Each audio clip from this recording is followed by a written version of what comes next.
Alhamdulillahirabbil alamin. Alhamdulillahilladzi anzala as-sakinata fi qulubil mu'minin liyazdadu imanan ma'a imanihim. Asyhadu an la ilaha illallah wahdahu la syarika lah. Wa asyhadu anna Muhammadan 'abduhu wa rasuluh. Allahumma shalli wa sallim ala sayyidina Muhammad wa ala alihi wa ashabihi wa man tabi'ahu bi ihsan yaumiddin, amma ba'd. Alhamdulillah, puji syukur kepada Allah Subhanahu wa taala, di mana pada kesempatan yang berbahagia ini, di hari yang cerah, kita masih bisa berkumpul di masjid yang mulia ini dalam rangka untuk thalabul ilmi, untuk menuntut ilmu. Mudah-mudahan niat kita menghadiri majelis ini akan Allah berikan 4 keutamaan. Yang pertama, masih ingat Bapak Ibu? Mastama qaumun, tidaklah berkumpul suatu kaumun di suatu majelis ilmu, maka Allah akan memberikan 4 hal. Ya. Anzalas sakinah, Allah akan menurunkan ketenangan. Jadi kalau kita berada di suatu majelis ilmu,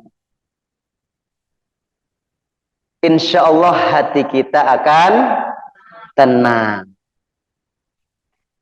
Kira-kira tenang nggak Ibu berada di masjid ini? Setelah dari majelis kira-kira masih terus tenang? Nah, ini pertanyaannya berikutnya Bu ya. Kadang kita berada di suatu majelis tenang ya, karena mendengarkan ayat-ayat Al-Qur'an, mendengarkan hadis-hadis Rasul, kemudian saling bertemu, merasa tenang ya.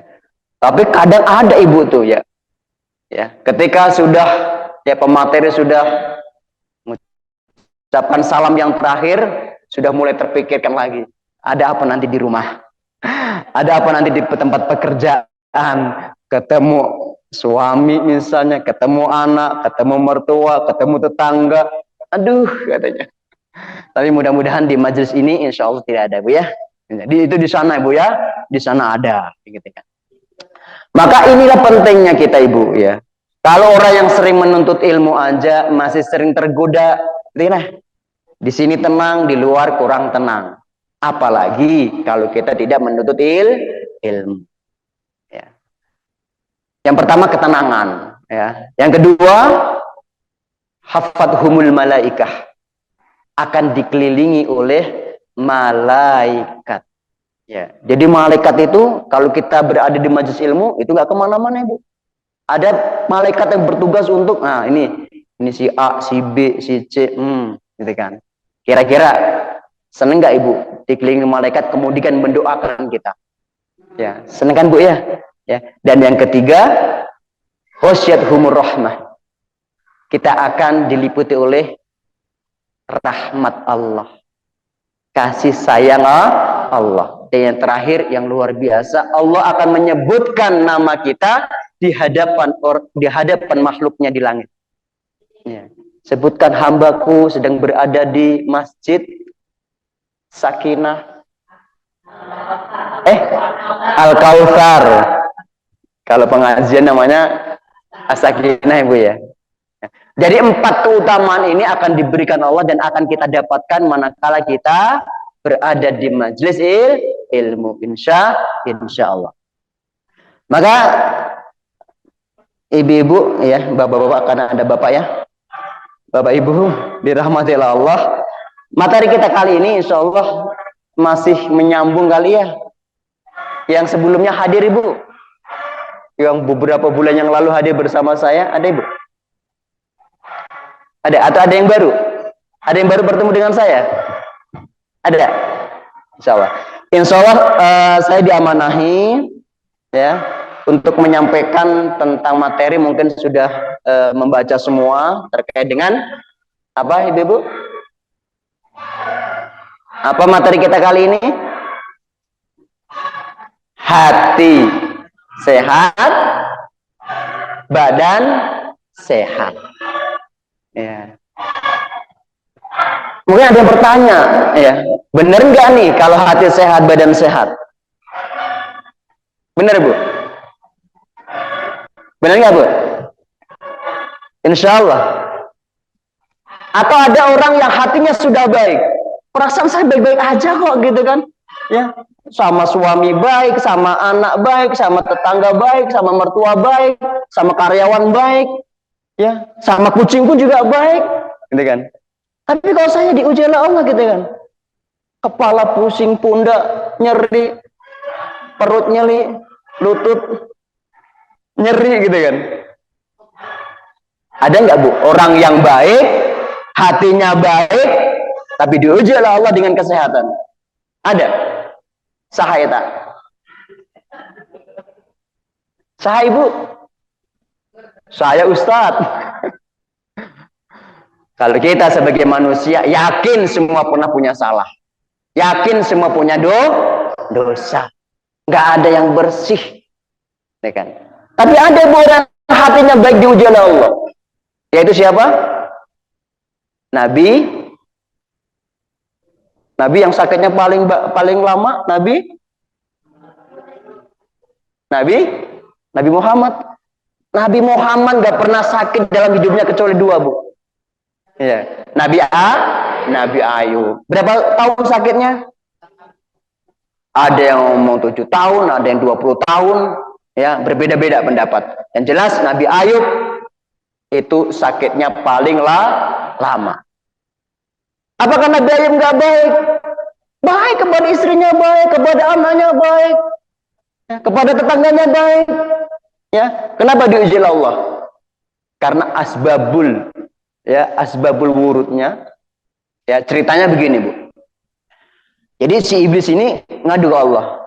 Ya Allah, wajar dong Nabi Ayub penuh rasa syukur kepadamu.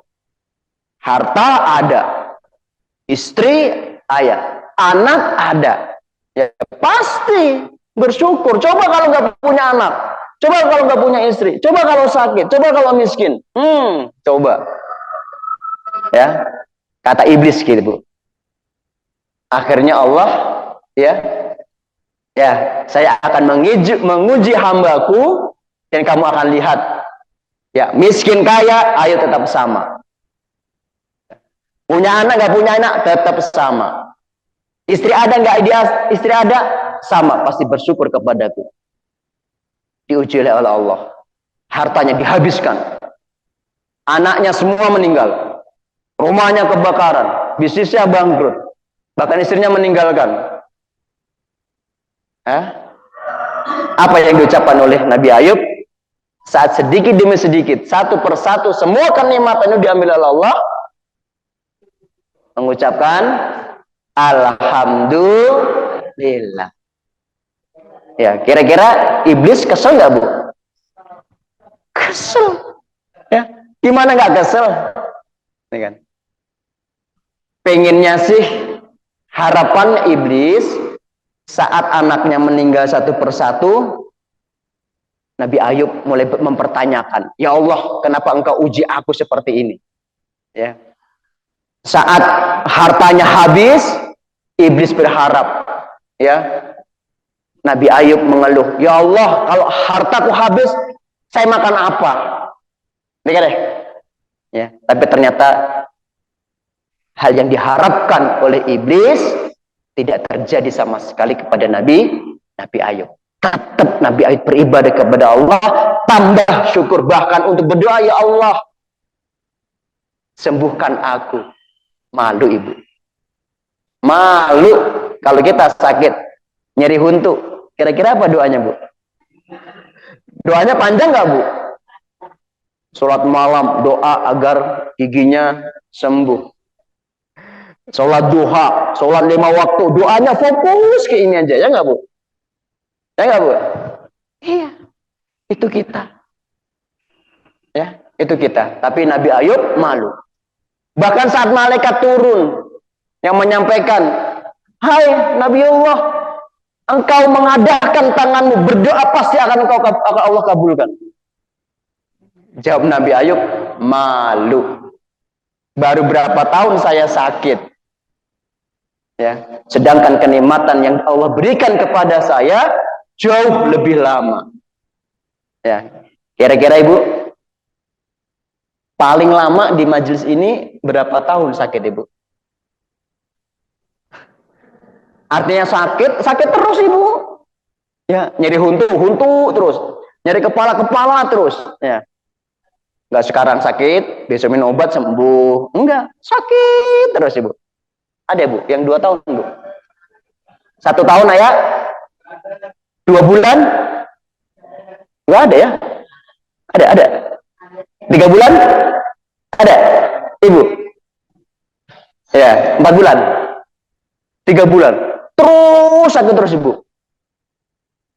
Atau sakit sembuh? Sakit terus Ibu ya? Masya Allah. Ya, mudah-mudahan Allah mengampuni, merahmati Ibu ini insya Allah. Ya, 3 bulan maksimal di sini ada yang sakit terus menerus 3 bulan. Ya. Kalau dibandingkan dengan kenikmatan Allah, banyak mana Ibu? Sudah berapa tahun kita hidup? Ya, banyak kenikmatan yang diberikan oleh Allah. Apakah nggak boleh Ustaz kalau kita berdoa? Boleh. Ya, harus ikhtiar itu harus, doa itu harus, ikhtiar juga harus, karena itu ibadah. Ya, kan? Ibu-ibu semuanya, insya Allah ya, insya Allah kalau tubuh kita ingin sehat, maka perbaiki yang pertama hati kita. Ya, kalau hati kita baik nanti seperti Nabi, ya, sepertinya jauh kita dari Nabi, insya Allah pasti menginginkan yang terbaik untuk kita. Ya, karena ajaban diambil mukmin, ya. Sungguh mengagumkan urusan kaum mukmin, orang yang beriman. Idza asobathu sarra ya syakar.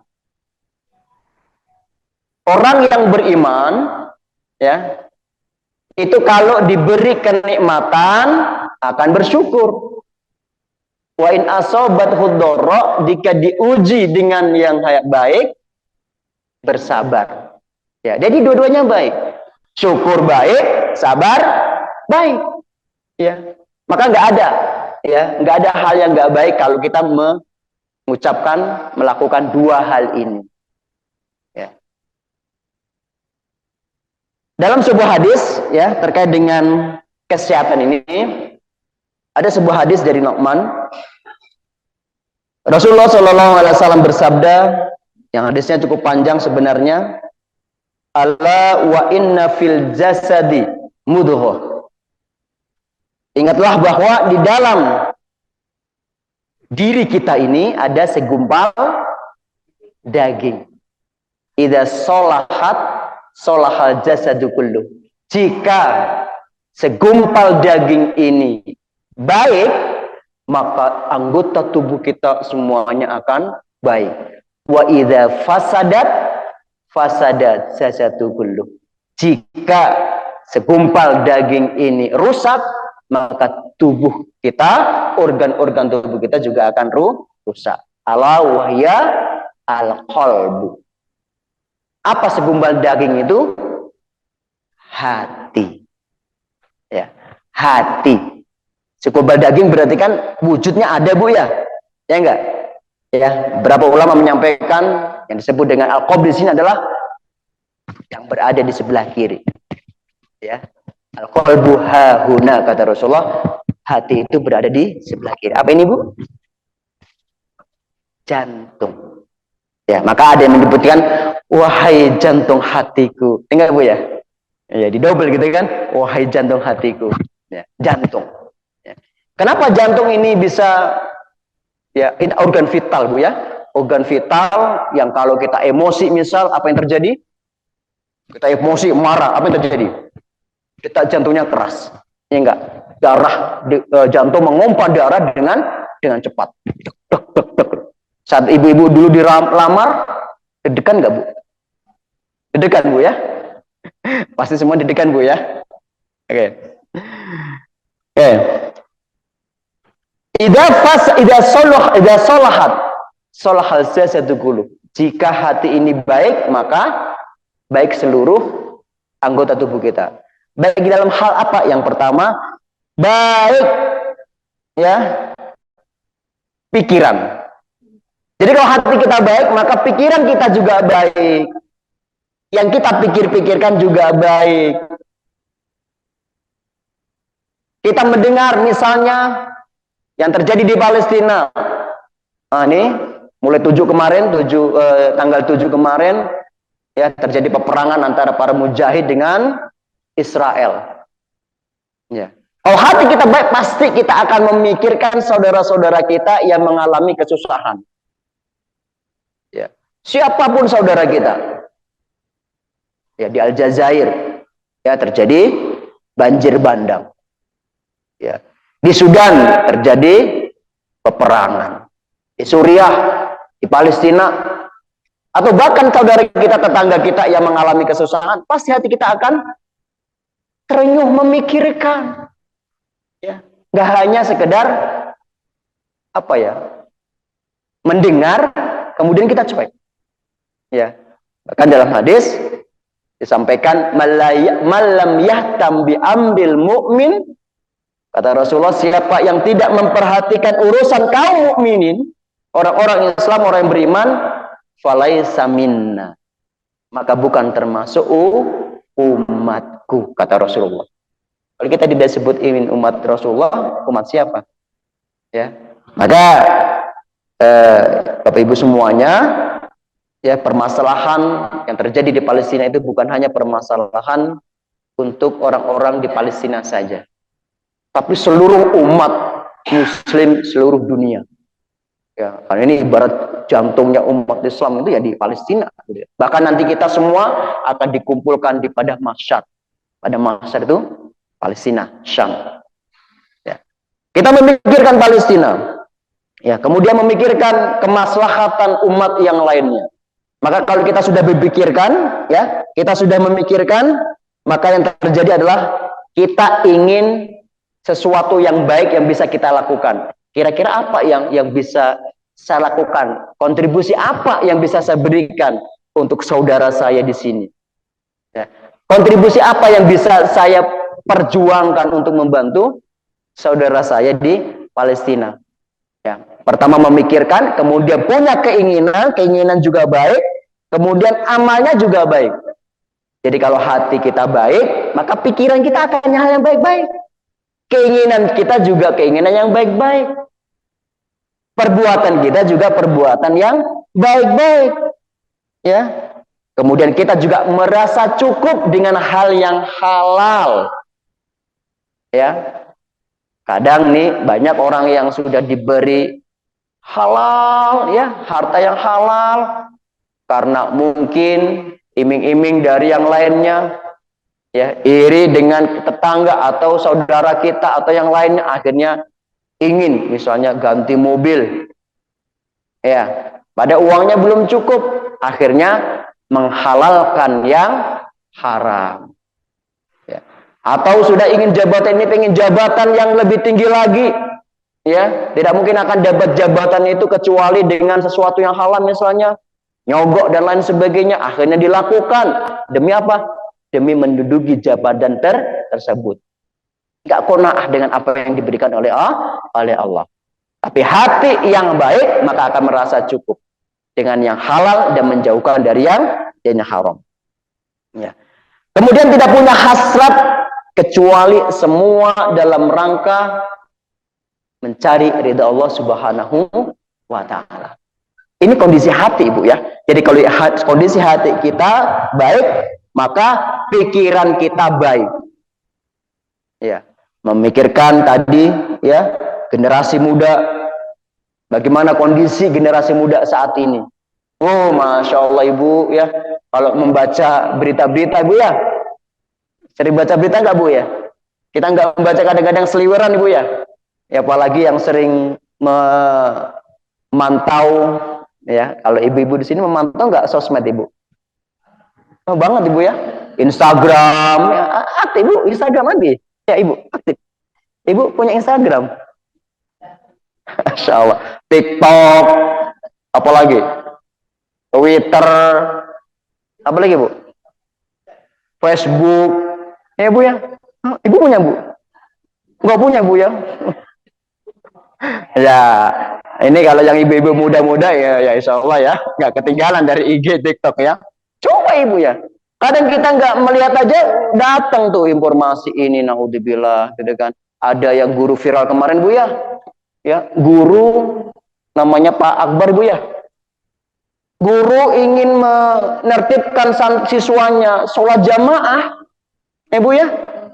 Ya mungkin karena dinasihatin kurang nurut, akhirnya dengan tangan, padahal nggak luka, nggak apa, malah gurunya dituntut, ya 50 juta, ya. Sholat jamaah Ibu, ya. Orang tua ya Allah, ya harusnya berterima kasih ya Pak ya, gitu kan. Harusnya kalau zaman dulu kan Bu ya, kalau ada anak yang ini kan yang disalahkan anaknya gitu kan. Kalau sekarang ya Allah gitu kan. Nggak sedikit justru guru yang ingin membentuk karakter anaknya menjadi lebih baik lagi malah dituntut. Ya, kalau 50 nggak bisa bayar ya dipenjara Ibu. Kalau nanti pengadilan ya memenangkan gugatan dari orang tua ini. Ya, maka sekarang para guru itu banyak yang demo. Ya, banyak yang demo. Untuk apa? Agar Pak Akbar itu ya selamat dari jeratan hukum. Ya. Bisa yang lain ada guru yang dibacok karena nilainya nggak sesuai dengan ini, gitu kan Bu ya? Ya Allah, naudzubillah, gitu kan. Karena berawal dari hati. Iya Bu. Nggak mungkin kalau orang tua ini hatinya baik, ya, hatinya bersih, nggak mungkin akan menuntut, nggak mungkin Ibu. Ya. Kenapa? Karena yang diajak bukan kepada kemungkaran. Ya Pak Akbar pada anaknya untuk sholat berjamaah. Baik nggak Bu? Baik. Kecuali kalau mukulnya pakai palu sampai bocor gitu kan ya. Itu baru kekerasan. Nggak ada. Ya. Oke. Jadi jika hati baik maka itu akan meruntut ke pikiran, keinginan, ya perbuatan. Itu akan baik semua Ibu. Iya. Apa yang akan kita lakukan? Misalnya kita berpikir, ya, kira-kira nih, misalnya ada peristiwa, Bu, peristiwa non Ibu, peristiwa apa yang masih mengganggu pikiran Ibu?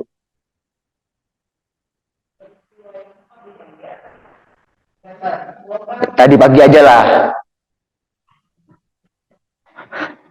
Kan masing-masing pasti tadi ini ya melihat, mendengar, gitu kan? Emang beras udah naik? Oh naik terus Mbak. Biar beras nggak naik, nanam beras sendiri Bu. Beras naik, BBM naik Ibu ya. Ya. Okay. Baik, beras naik ya. Kita di sini aja yang misalnya income sudah matang gitu kan, apalagi orang-orang yang ya kalau nggak dapat duit hari ini nggak makan gitu kan. Ya, kita kan berpikir positif betul. Oh bagaimana dengan saudara saya di sana ya, yang lain di sana ya, kira-kira makan nggak mereka ya gitu kan. Maka akan berpikir kira-kira gimana jamaah sakinah. Yuk hari Jumat kita mengadakan baksos murah misalnya. Ya, siap enggak? Siap. Action gitu kan. Yuk iuran berapa? Kita undang tuh ya orang yang memerlukan bantuan beras gitu kan. Karena kita berpikirnya bukan untuk pribadi tapi untuk kemaslahatan umat.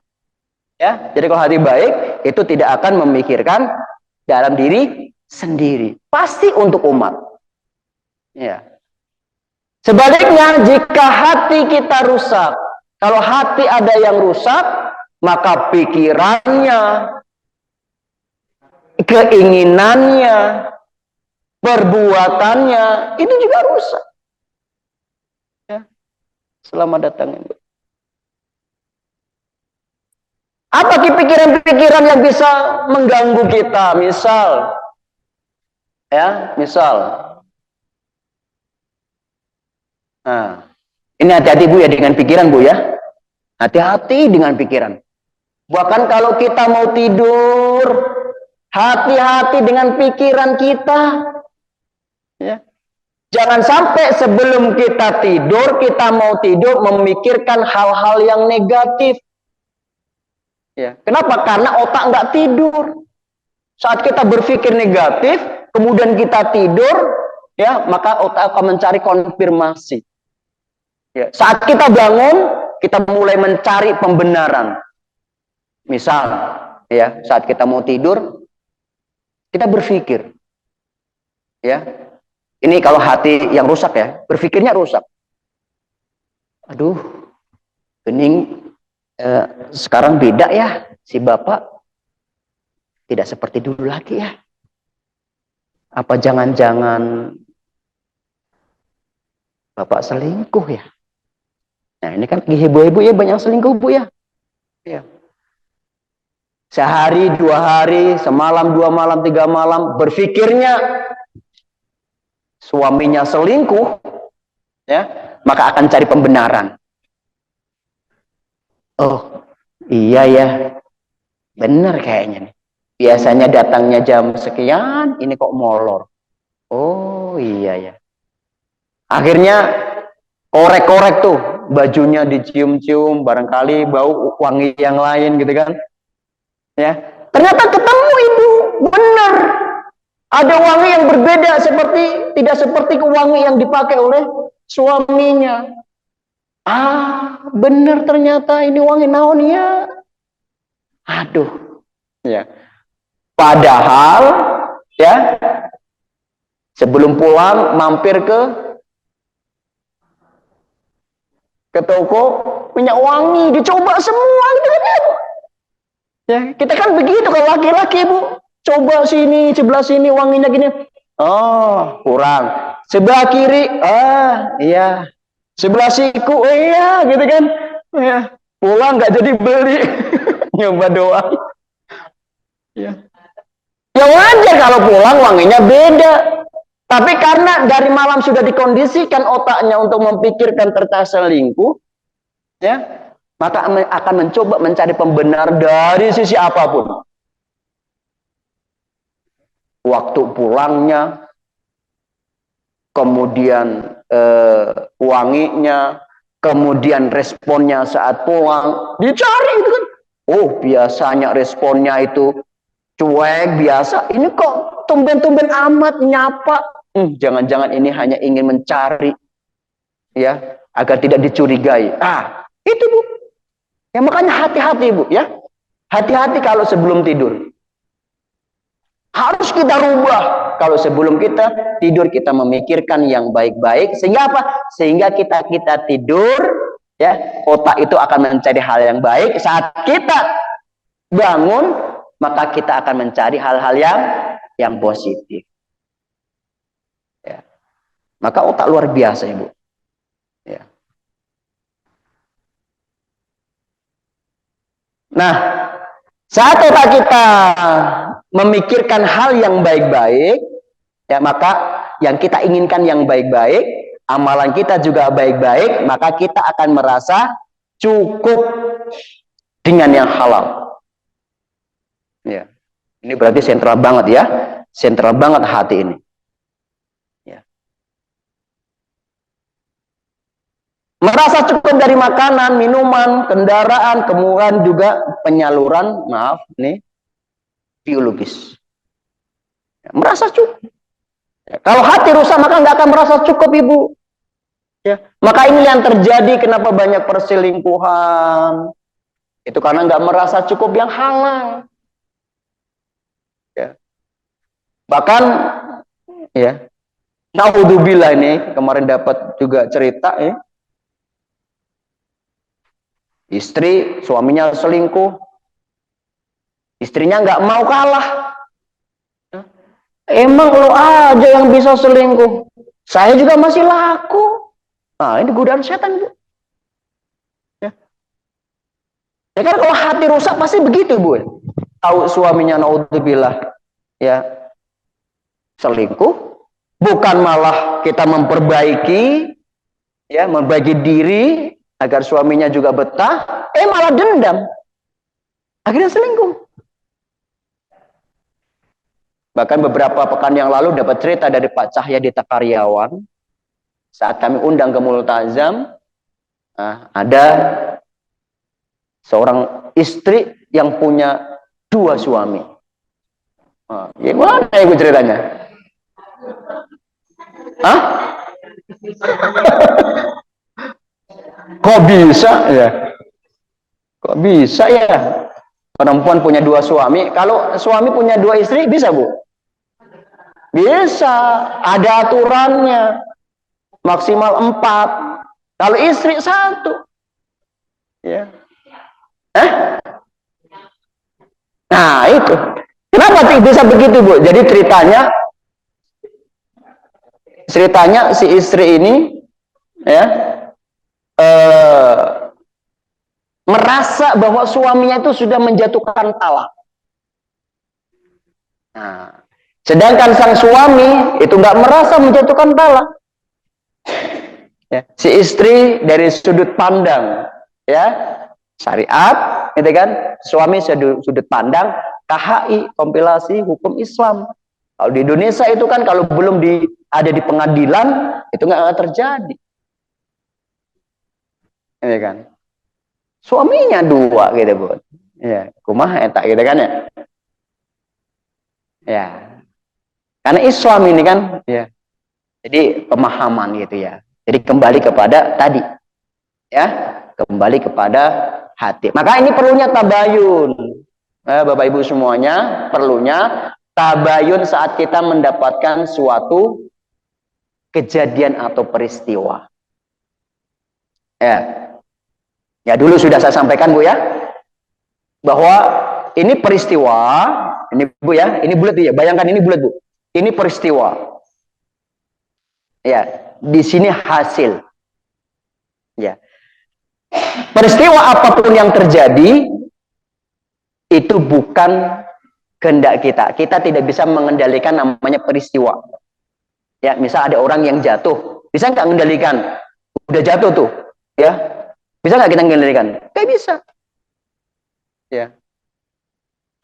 Tadi ada peristiwa di rumah Bu. Kucingnya naon misalnya. Tadi di kantor saya ada peristiwa ikan loncat di akuarium mati. Ya. Udah mati, udah itu peristiwa.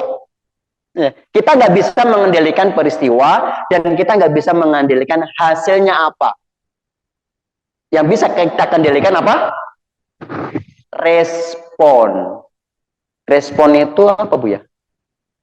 Respon itu ya respon.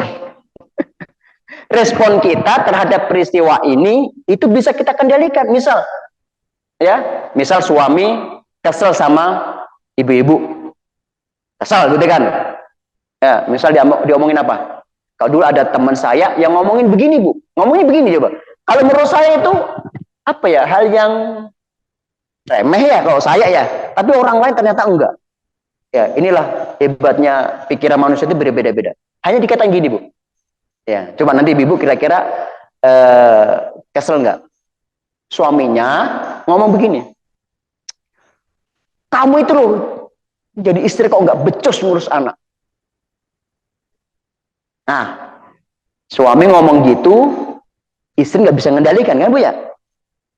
Ya, yang bisa dikendalikan istri, respon saya saat mendengar suami ngomong gitu apa? Saya ngelawan, ya, atau saya diam, sabar, menenangkan diri, berdoa pada Allah untuk kebaikan suami agar ke depan tidak ngomong seperti ini. Atau ngelawan, lari, kabur dari rumah. Ya. Kan hanya 2 itu respon kita ya. Mau yang positif atau yang negatif. Kalau saya responnya positif, istri tadi responnya positif, maka hasilnya akan positif. Ya kan? Kalau responnya negatif, maka hasilnya juga negatif. Ya. Jadi hasil sesuai dengan respon kita. Ya, akhirnya saya sampaikan. Sampai dikatain begitu Ibu. Itu si istri itu nggak kuat. Pengen minta pisah. Kira-kira ini jamaah sakinah yang sudah bertahun-tahun pengajian ini, kira-kira kalau suaminya seperti itu gimana, Bu?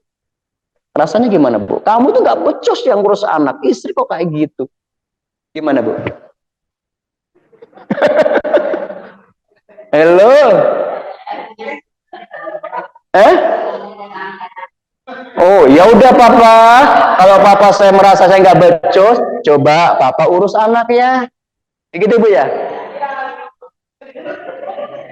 Oh, hebat Ibu. Bener, Bu, gitu, Bu. Bener.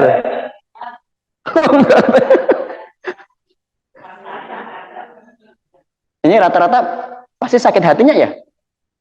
Iya. Ya Allah.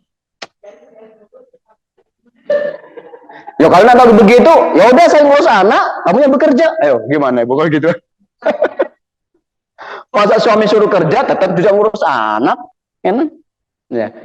Akhirnya apa yang saya lakukan Ibu? Oh gitu ya, ya gantian. Coba ya, bagus Bu ya. Lakukan nanti di rumah Bu. Tapi mudah-mudahan enggak ya. Ini akan sedikit kita contoh ya. Tentunya kita pernah ya, ibu-ibu pernah mendapatkan dari entah suami, entah anak, entah teman atau apa ya, sesuatu yang enggak mengenakan. Ya. Itu Bu, caranya saat kita mendapatkan peristiwa seperti itu, jangan langsung direspon. Oke? Jangan langsung ditanggapi. Ya. Tapi yang perlu kita lakukan adalah dijeda. Cicing lah. Diam. Ya. Diam Ibu. Kan perintah Islam begitu. Ya. Jeda. Pikirkan. Kalau saya melawan, kalau saya memberontak, apa yang akan terjadi? Mungkin suami makin marah. Mungkin saya ditempeleng. Mungkin anak begini, begitu. Mungkin tetangga tahu. Pikirkan dulu, Bu. Ya, tapi kalau saya tenang hatinya, kita berdoa sama Allah. Oh, mudah-mudahan suami akan baik. Mudah-mudahan saya dapat pahala. Ya, Bu. Kan kalau saya dapat pahala, Bu ya. Oh iya deh, saya pilih untuk tenang. Ya, memang nggak mudah, Bu. Nggak mudah belajar untuk menjeda, nggak mudah. Tapi bisa dilakukan. Karena yang sudah terbiasa itu bisa. Bisa. Ya, jadi kalau nanti udah terbiasa menenangkan hati, ya, kita sedang ke dapur misalnya tiba-tiba kontang, pecah piring semua karena kucing. Ya, kalau nggak terbiasa latihan, pasti kagetnya nggak Bu? Ini jatuh tiba-tiba kucing, jatuh, ya, kaget Bu? Kaget. Tapi orang sudah biasa latihan, ya, ketika jatuh kontang gitu, biasa Bu, benar Bu, biasa. Saya dulu kalau ini juga kagetan, ada tabrakan, tidak ukur kayak bro, misalnya heboh lah, panik gitu kan. Ya, tapi setelah latihan, ya, kalau ada piring pecah, kontrang, ya bahkan pernah di Hotel Horizon, ya, itu kita sedang PPA sedang adakan latihan bersama Dokter Rama tuh, ya, pelatihan healing Bu ya. Nanti kalau mau ikut Bu ada ya pelatihan healing dengan Dokter Rama Bu.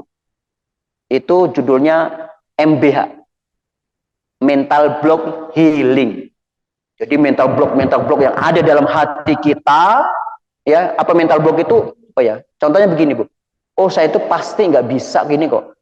Oh suami saya itu pasti nggak bisa benar. Suami saya selamanya akan begitu. Itu mental block. Anak saya udah bandel dari sononya yang bandel. Itu mental block. Ya, oh lutut saya ini memang dari sononya begitu, nggak bakal sembuh. Itu namanya mental block. Saya itu ya gemuk begini, nggak akan kurus-kurus, nggak makan juga, makan angin juga jadi daging. Itu mental block. Iya Bu, itu mental block. Kalau sudah mental di blok, Ibu mau diet apapun nggak jadi. Ya, saya minum ada jadi daging, itu mental block. Ada gitu ya. Ya, tapi ada juga orang yang makan berapapun, saya makan berapapun nggak akan jadi daging. Itu.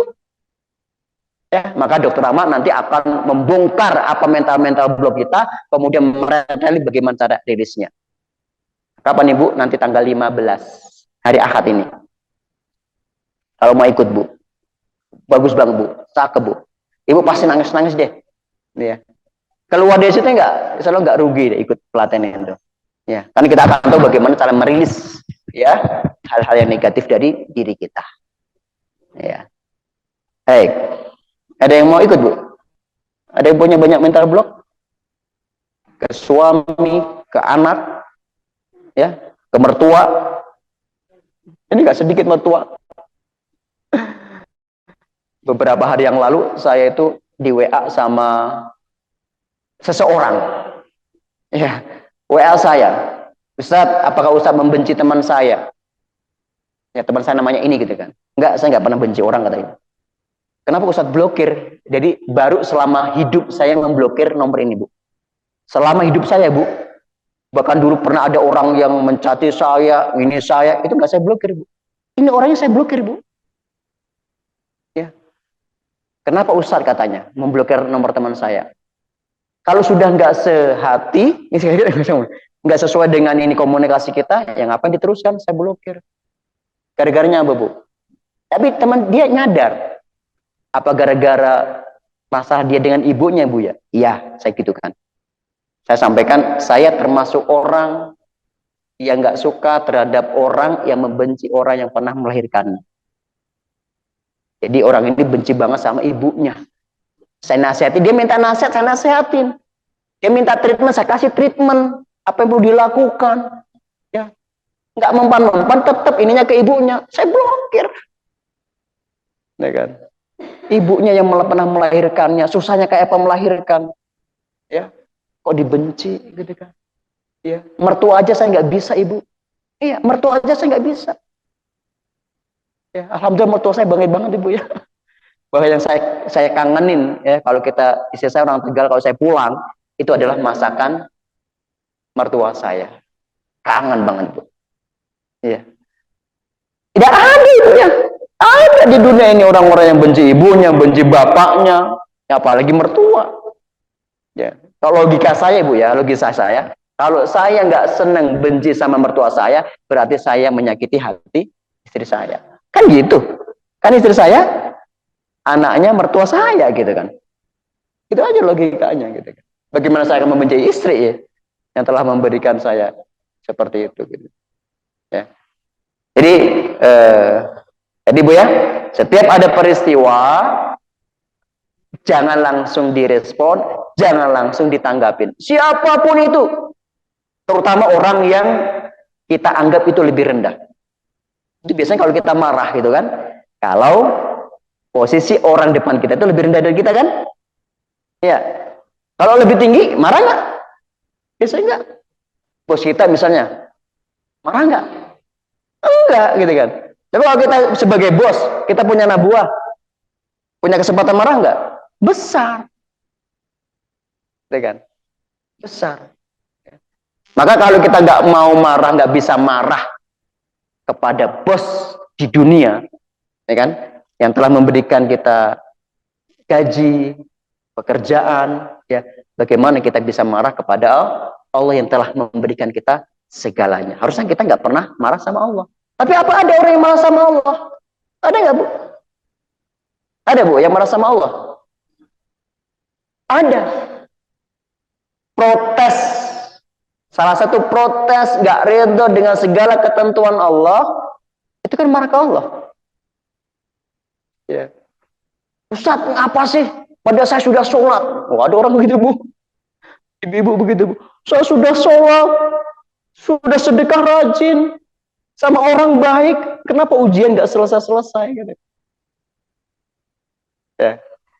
Itu, Bu ya. Nah, jadi namanya hidup itu pasti ada ujian. Kalau nggak mau ujian, jangan hidup. Itu juga nggak benar juga. Karena kalau kita mati juga akan diuji. Masukin liang lahat langsung ditanya oleh Allah. Apa yang sudah engkau lakukan selama di dunia? Ya. Maka saya heran gitu kan. Kasihan sama anak orang, remaja-remaja beberapa yang lalu ada yang bunuh diri gitu kan.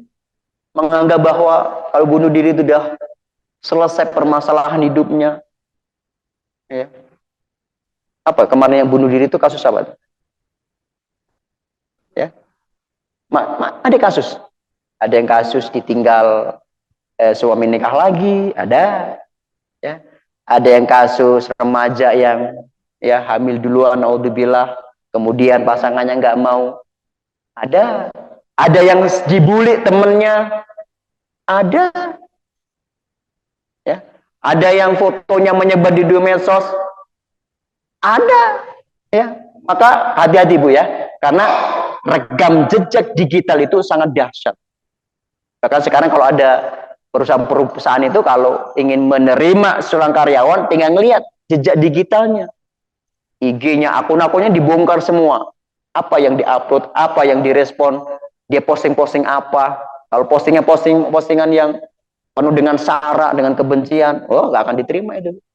Ya. Jadi jejak digital itu sangat luar biasa sekali. Maka hati-hati saat kita berkomentar atau update status. Ya, karena nggak sedikit ngerasa misalnya ini update status, akhirnya temannya merasa gitu kan, ini kayak nyindir saya ini ya, dibalas lagi dengan komentar di Facebook gitu kan. Jadi balas-balasannya di WA gitu kan, di update status gitu kan. Ya, nggak usah Bu ya. Kenapa orang seperti itu? Tadi hati, kembali ke hati. Ya, kalau hatinya bersih, hatinya baik, insya Allah komentar, jangankan satu orang yang komentar, jutaan orang komentar tentang saya, I don't care, saya tidak peduli. Kalau kita baik Bu ya, kalau kita misalnya kita baik, kita nggak ada masalah, dikomentarin orang nggak baik, kita merasa biasa-biasa aja. Tapi kalau kita salah, dikomentarin orang, niatkan, oh dia ingin menginginkan saya untuk berubah. Terima kasih Mas, justru terima kasih ya yang telah update status ini. Ya, insya Allah saya akan memperbaiki diri. Nah, gitu. Ya, oh nggak mudah Ustadz, udah kadung kesel. Nah itu respon yang pertama tadi, ya, respon pertama tadi yang bikin kesel, akhirnya kesananya juga kesel. Ya. Jika hati rusak, maka cenderung bermaksiat kepadanya. Jika hati baik, cenderung ya akan taat kepada Allah. Ya. Jika hati rusak, tidak merasa cukup dengan yang halal. Nah, tadi ya, apapun akan aku lakukan demi meraih cintanya. Kan banyak Bu ya. Ya, cinta ditolak, dukun bertindak. Bukan hanya kepada yang baru mau nikah. Enggak. Ya sudah menikah pun juga ada yang diincer. Itu namanya CLBK. Cinta lama belum kelar. Benar Bu. Ya, ini di Sumatera sana, bagian sana Bu. Ya, saya baca berita pasca Idul Fitri, pasca halal bihalal, ternyata perceraian meningkat.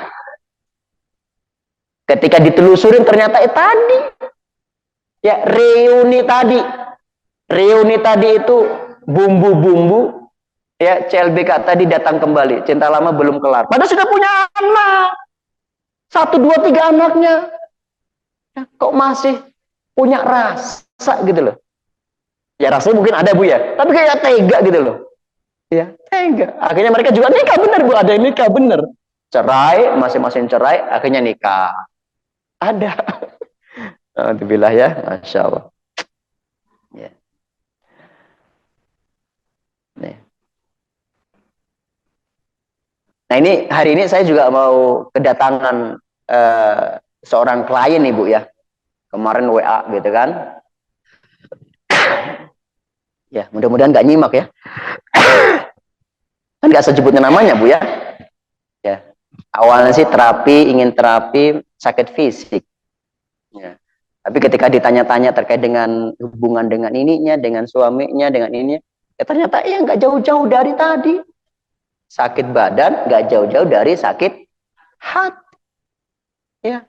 Cerita bahwa suaminya, ya, dia ditinggal, suaminya kawin lagi. Ya. Akhirnya dia pikirkan, ya, pikirkan, akhirnya dia sakit.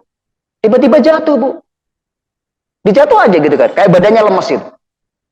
Ya, ditambah anaknya ya kayak gitu. Badannya lemes Bu, jatuh gitu kan. Kenapa badan lemes? Nah ini ya. Jadi kalau ilmu kinesiologi itu kalau tubuh kita ya dipenuhi dengan emosi, marah, dendam, kemudian benci, kemudian iri, dengki, maka otomatis tubuh kita tuh lemas. Lemah bu otot-otot kita. Dan itu bisa dibuktikan. Ya, nanti ibu coba buktikan dengan suami. Ya, atau dengan anak-anak. Tangan ibu begini bu ya. Tangan ibu begini. Ya, kemudian ibu memikirkan hal yang gak baik-baik, yang sedih-sedih, kemudian ininya ibu nahan yang kuat, kemudian ini didorong ke bawah. Pasti lemah. Tapi kalau kita bahagia mikirin, oh dulu saat menikah, Masya Allah, saat ulang tahun diberi ini, maka tubuh kita akan kuat. Itu sudah otomatis.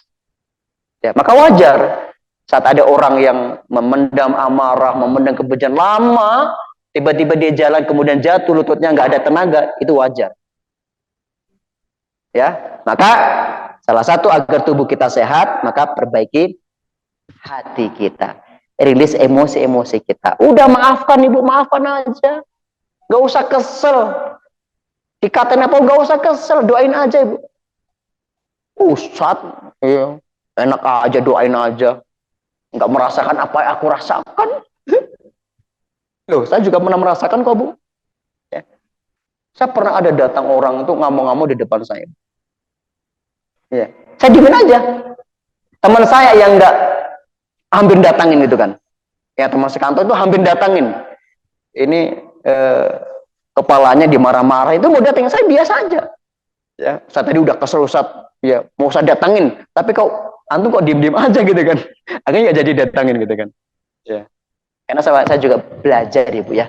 Belajar juga pengen memperbaiki hati. Ya bukannya saya kadang nggak ada rasa marah ada.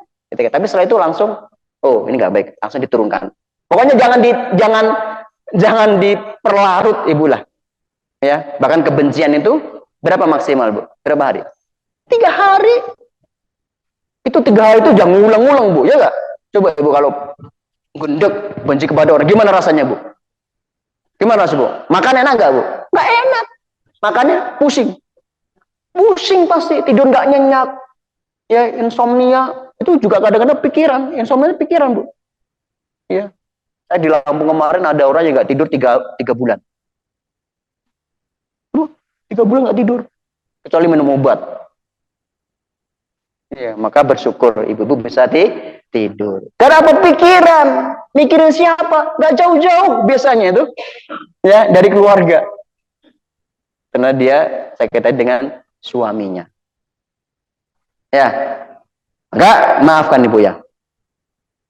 Oke. Wanita mau masuk surga nggak bu? Mau bu ya? Kalau perempuan menjaga sholat 5 waktunya, kemudian puasa Ramadan selama sebulan, kecuali yang udzur, ya. Kemudian taat kepada suaminya, ya, taat kepada suaminya, kecuali kalau suami memerintahkan kepada kemaksiatan, nggak wajib ditaati. Ya, taat kepada suaminya, maka silakan pilih surga semaumu. Mau surga apa bu? Ya, mau surga yang mana bu? Firdaus. Wah, surga paling tinggi bu ya. Udah, taati suami bu, taati. Ya, kalau suami marah, cicing, udah diem aja. Ulang lawan. Suami marah ibu, ya, deketin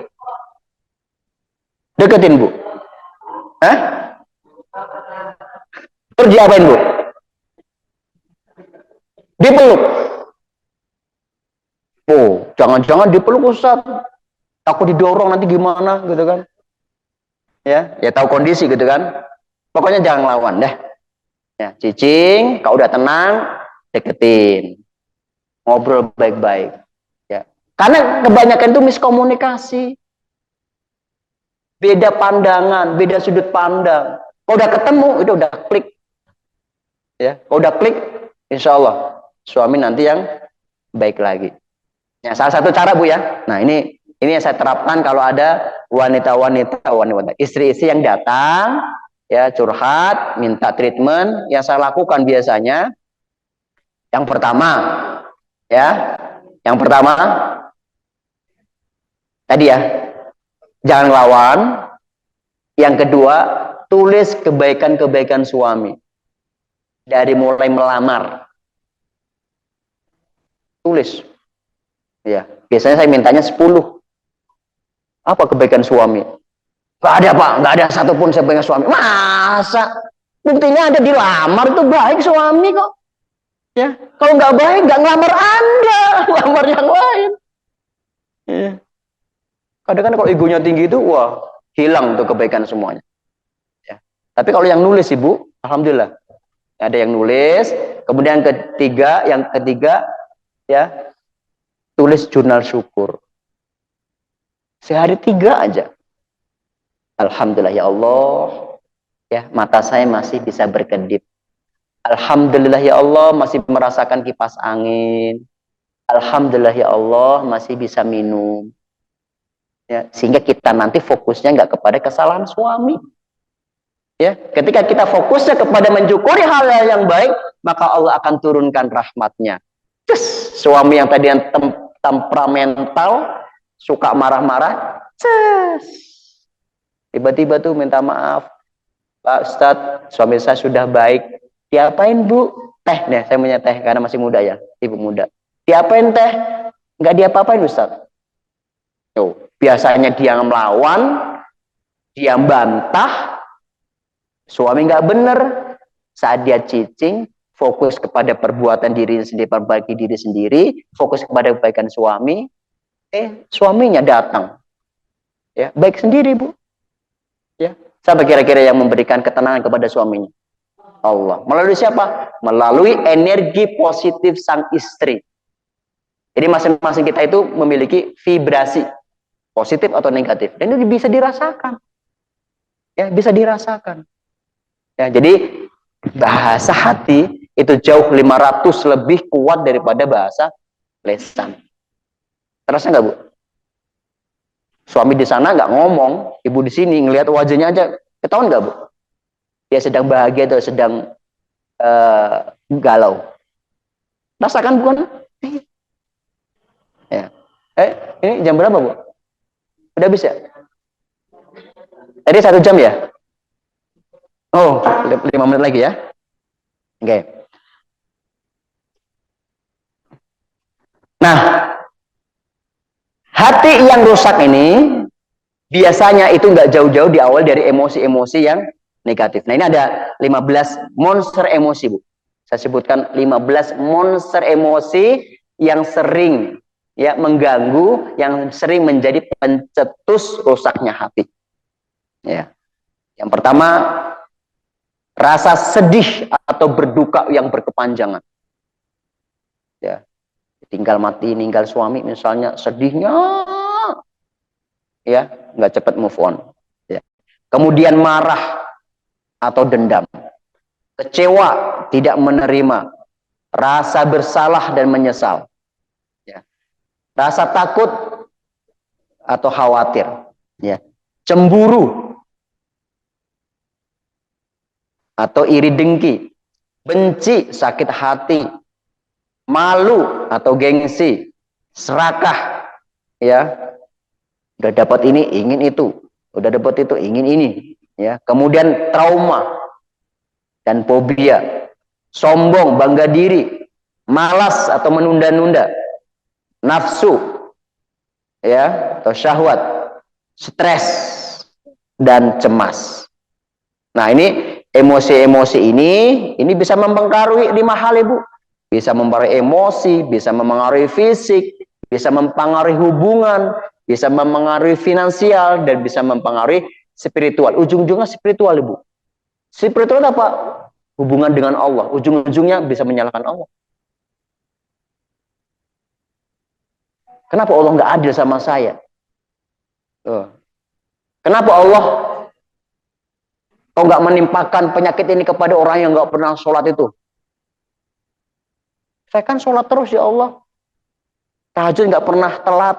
Duha 12 rakaat, sedekah tiap Jumat. Tapi kok kayak kia hidup saya? suami gini, anak begitu, ya kan? Allah kayak nggak adil, ya, ujung-ujungnya nyalahan Allah. Ya. Dan ini ya, saya fokus ke stres Bu ya. Ke stres salah satu penyakit hati, stres tadi. Ya. Stres ini termasuk ya, termasuk pencetus cepatnya orang meninggal dunia. Ya, meskipun meninggal dunia udah diatur Bu ya, tapi pencetusnya. Kalau yang pertama itu jantung. Jadi jantung itu pembunuh pertama di dunia. Ya, jantung, kanker, pernafasan, stroke, kecelakaan dan lain sebagainya. Yang 15 itu adalah stres. Ya. Apa penyebab stres? Ini ada 7 penyebab utama stres. Ya, sering hulang gitu kan ya. 7 penyebab utama stres, yaitu tekanan pekerjaan. Ya, pekerjaan itu nggak hanya pekerjaan di toko, pekerjaan di perusahaan. Ya, kalau orang nggak tahan-tahan, bekerja di rumah pun juga orang bisa stres Bu. Ya nggak Bu? Jam berapa Bu bangun Bu? Jam berapa masak, nyuci? Oh tenang saat ada pembantu misalnya kan. Misalnya nggak punya, ada yang sudah mencuci mulai jam 3. Oh mesin cuci udah mulai rebus air. Gitu kan, nyuci. Habis itu pagi-pagi bangunin anak, bangunin suami. Anaknya bangun, suami nggak bangun-bangun. Gitu kan, suruh sholat. Soalnya jam sekian belum sholat. Gitu kan, kemudian nyapu, ngepel. Waduh, jam berapa sudah kotor debunya, nyapu lagi, ngepel lagi. Ya, sampai sore gitu kan. Udah kotor lagi gitu kan Ibu ya, karena debu gini kan. Nyapu lagi, ngepel lagi. Ngepel belum kering, kucing masuk, kotor. Iya, gitu kan. Ngepel baru basah, anak lewat, anak kepleset. Udah dibilangin kamu tadi nggak usah lewat, baru dipel. Ya, udah mulai naik gitu kan. Suami datang, suruh mintain buat kopi. Kita lagi di mana gitu kan. Suami naik, ya suara dinaikin, gitu kan. Semakin kesel gitu kan, nggak menghargai. Saya udah bekerja di pagi sampai siang, sampai malam. Ya masih dimarahin, gitu kan, ngahulang lagi, gitu kan. Ini kalau nggak diniatkan karena ibadah, maka pekerjaan rumah tangga itu akan jadikan beban. Ya. Tapi kalau dinikmati, nikmat Ibu, ya. Karena semuanya pahala itu Bu ya, pahala semuanya Ibu, nyapu pahala, masak pahala, nyuci pahala, itu kan. Ya, kapan kita niatkan ibadah, manakala hati kita baik. Kalau merasa tertekan, itu saat hati kita sedang turun. Maka saat hati kita turun, cepat segera istighfar. Ya, ingat kepada Allah ya, tekanan pekerjaan. Kemudian masalah keuangan juga bisa menyebabkan stres, apalagi tadi beras naik, BBM naik, ya. Kirain kemarin tuh apa? Yang naik deslet aja yang naik. Saat ke Lembang ngisi jatahnya segini, kok diisi teng, kok cuma segini. Ternyata udah naik tadi malam. Malam kemarin ya, hari Ahad kemarin. Udah naik, ternyata Pertamax juga naik gitu kan. Ya, kemarin ada teman biasanya ngisi di daerah Lur Agung sekian liter cukup, sekarang harus tambah lagi gitu kan ya. Dan lain sebagainya ya. Kemudian masalah kesehatan itu juga bisa bikin orang stres. Ya nggak sembuh-sembuh, udah ke dokter sana ke dokter sini, terapi sana terapi sini, nggak sembuh-sembuh. Itu kalau orang hatinya nggak kuat, nggak bersih, stres ya Bu kira-kira Bu? Stres. Ya, padahal kalau dipikirkan orang yang sakit, ya itu keutamaannya Bu. Orang yang sakit apapun itu penyakitnya, apa keutamaannya didapatkan dari Allah? Apa Bu keutamaan orang sakit? Ya, diampuni dosa-dosanya Allah. Senang nggak Bu diampuni dosa Allah? Senang Bu? Sakit senang Bu? Jadi ada dosa-dosa yang nggak bisa dihapus dengan perbuatan amal baik, dengan tobat kita, kecuali dengan sakit, maka akan diberikan Allah sakit. Dan Allah tahu hambanya itu dikurangi dosanya karena melalui sholat ini saya kasih, karena kamu doa saya kasih, kamu sedekah saya kasih. Tapi ada orang yang nggak bisa dihapus kecuali dengan sakit. Dikasih Allah sakit. Ya, maka nikmati aja ibu kalau sakit. Saya nggak pernah sakit sih. Kata siapa? Saya juga pernah sakit. Ya, saya juga pernah sakit. Ya kan? Belajar kita menikmati sakit. Ya. Hah? Satu, tekanan pekerjaan. Kedua, keuangan. Ketiga, masalah kesehatan. Ya. Keempat, hubungan keluarga. Itu juga misalnya kayaknya paling banyak membuat orang itu stres. Ya. Udah stres, nggak segera diatasin, depresi. Kalau depresi, ujung-ujungnya nyakiti diri sendiri, self harm. Bahkan ya, kalau sudah parah ibu, tidak kalau yang baru-baru amatiran itu pakai silet yang tajam. Ya, kalau orang sudah gak mempan, itu siletnya pakai silet yang sudah berkarat. Dan saat minyak itu nggak terasa ibu, ya, karena kondisi otaknya sudah di luar nalar, ya. Tapi habis itu baru merasa sakit, tapi puas gitu kan, ya, bisa tertawa gitu kan, ya. Itu nggak selesai masalahnya, ningkat, bunuh diri. Buat apa aku hidup? Ya, saya udah begini, udah begitu, nggak dihargai. Saya udah punya anak sekian, udah ini nggak dihargai, masih marah-marah, bahkan ya malah pasangannya selingkuh. Ya udah, saya akan mengakhiri hidup saya. Sebelum saya mengakhiri hidup saya, kasihan sama anak-anak saya. Siapa nanti yang ngatur, siapa nanti yang mendidik, siapa nanti yang memberi makan. Ya udah, anak saya bunuh aja. Ada. Ya, jadi sebelum ibu ini bunuh diri, anaknya dibunuh dulu. Dikasih obat semuanya, meninggal semuanya, akhirnya dia bunuh diri. Ternyata ketika di ini dia ada pesan, ternyata ada masalah dengan suaminya. Ya. Kalau ibu ini bunuh diri. Kalau di Bandung dulu yang anaknya dibekap pakai bantal, ya, dia nggak bunuh diri, ya, masuk penjara, kan? Ya, itu karena apa? Stres. Ya. Masalah-masalah kecil nggak diatasi dalam rumah tangga, itu lama-lama numpuk. Kalau numpuk, ibarat balon, bu ya, balon, kalau ditekan terus, dikasih angin terus, yang terjadi adalah meledak. Ya, tekanan bisa jadi ada dimanapun, nggak akan berkurang 100%. Tapi saat ada tekanan, kempesin ibu, kempesin. Nanti ada tekanan lagi, kempesin lagi. Bagaimana cara ngempesinnya? Ya, nanti bu ya. Nanti bagaimana cara ngempesinnya? Ya. Hubungan keluarga. Ya, kemudian kurang nutrisi. Kurang makanannya yang kurang, nggak cukup ya. Kerjanya sekian, energinya sekian, tapi yang masuk cuma sekian, gitu kan? Ya, kan masing-masing kita tahu sendiri. Ya. Kurang nutrisi. Ya, gimana mau banyak nutrisi, Ustadz? Ya. Kondisi seperti ini, gitu kan ya.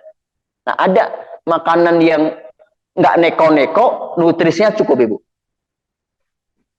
Mau bu? Nggak usah neko-neko. Kalau neko-neko kan masak nasi, masak lauknya, masak sayurnya plus susunya. Ya komplit itu kan. Ada makanan yang nggak neko-neko, satu jenis tapi nutrisinya cukup. Apa bu? Ya? Makanan apa bu?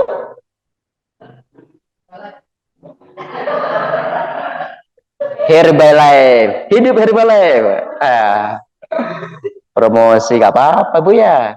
Dukung, saudaranya usaha itu dukung. Kalau itu dibutuhkan tubuh kita, beli ya. Ya, kurma. Kurma itu cukup banget nutrisinya bu. Ya. Bahkan saya punya teman di Aceh, dia punya kebun kurma paling luas se-Asia Tenggara nggak salah. Ya, udah 9 tahun itu nggak makan nasi. Makanya kurma. Karena bos kurma. Makanya kurma, ternyata masih hidup.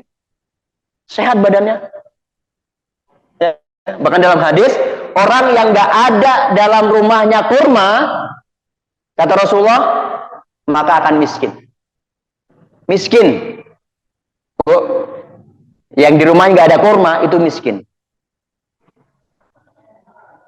Bukan miskin nggak punya uang, bukan. Miskin kan banyak. Miskin nutrisi. Itu kan? Miskin memahami, ya, memahami hadis Rasul. Ya kan? Bahkan nanti di akhir zaman tuh, ya, kami itu punya visi, ya, punya visi kami di PAZ, Bu, ya. Pengobatan Azam itu punya misi nanti setiap rumah itu memiliki pohon kurma. Karena salah satu ketahanan pangan yang paling dasar adalah saat orang memiliki kurma dan buah. Dan kurma itu buah terus. Ya. Kalau beras murah, mahal, mati kurma, makan kurma. Cukup, nggak bisa beli telur, cukup nutrisinya. Dan saya juga hari ini habis kurma. Nanti pesan dibuat nabis, gitu kan? Ya, malam buat, pagi minum. Kalau males buatnya, makan kurma 3 biji, kemudian sama air sere, itu ternyata cukup, Bu. Ya, cukup kuat lah gitu, nggak lemes gitu kan. Ya, gitu. Itu kalau males makan, ya, yang males makan, males masak, gitu, Bu, ya. Males makan, males masak, kita pengen pokoknya hari ini hari yang santai, Ayah, ya, oke, sepakat ya. Mama mau istilahnya me time lah gitu ya, me time ya, nggak mau sama-sama, yang nggak usah beli-beli ya, nggak usah beli-beli ya, ini kurma, yuk kita makan hari ini, makan kurma semuanya. Aduh, enak, udah terbiasa. Ternyata Ayah enak ya, Ayah, enak ya, nggak masak-masak ya, nggak bau, nggak apa, aduh, besok lagi ya. Ya, sekali-kali ya. Oke, kurang nutrisi, maka ibu-ibu ya, biasakan ya beli kurma. Ya, itu juga obat juga.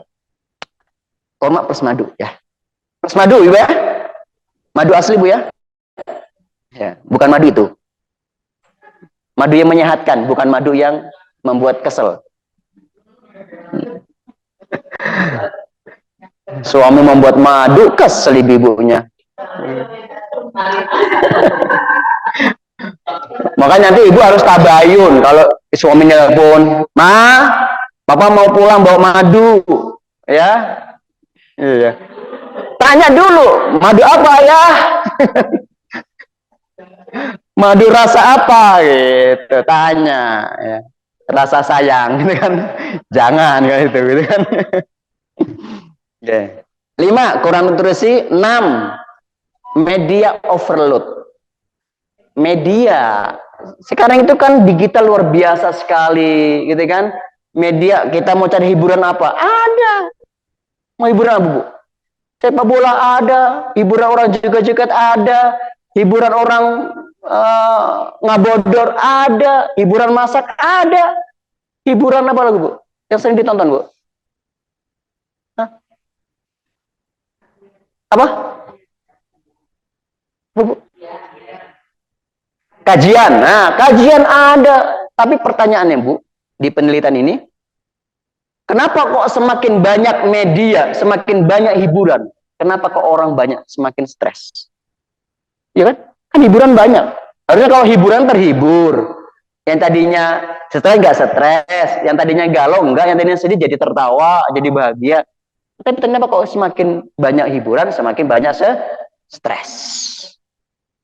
Ya. Kemudian yang ketujuh, penyebab utama stres adalah kurang tidur. Ya, kurang tidur. Kenapa kurang tidur? Biasanya karena pikiran. Ya, karena pikiran. Ya, ada peristiwa, dipikirin yang enggak. Mikirin yang negatif-negatif. Ya, akhirnya apa yang terjadi? Ya tadi. Ya, susah tidur. Ya, kalau herbalnya nanti kalau yang susah, ada yang susah tidur, Ibu? Ada di sini yang susah tidur? Ada, ayo.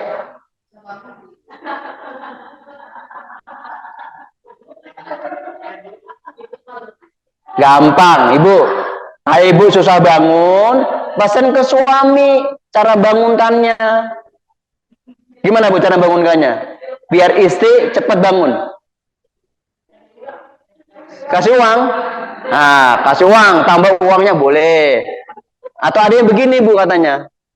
Begini, dek, kalau gak bangun sekarang, ya saya akan mencari yang lain, yang gampang bangunnya. Bangun berhudang. Aduh bapak nih aneh-aneh gitu. Ya udah bangun ya. Cari saya aja. Ya. Dan ternyata ibu nih di Indonesia ini tahun ya setiap tahun itu ada sekitar 200.000 orang yang berniat bunuh diri. 200.000 loh Bu. Ini yang ketahuan, yang diem-diem lebih banyak lagi. Ya, naudzubillah. Mudah-mudahan kita dihindarkan lagi. Bahkan diprediksi tahun 2000 dulu, ya, tahun 2020 itu sekitar 40 juta orang Indonesia diprediksi sakit jiwa.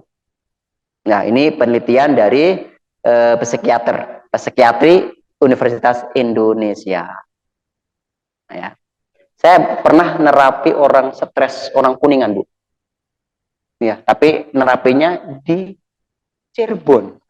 Saya tanya, ternyata ini datanya orang Kuningan. Waduh, gitu kan. Saya terapi, ya, enak. Sebulan kemudian saya ke sana lagi, ya. Oh, enak Pak, digini-giniin enak Pak. Yang dulu kita praktekkan Bu ya. Ya, dan tapping itu enak Pak, gini-giniin lagi gitu kan. Kita artinya si orang stres ini, ya, si orang kalau gila-gila amat enggak sih gitu kan. Karena mukanya juga cakep gitu kan ya. Iya. Kemudian pendidikannya juga oke gitu ya. Oke pendidikannya Bu, nggak saya sebutkan pendidikan apa ya Bu ya. Tapi bisa stres juga ya gitu kan.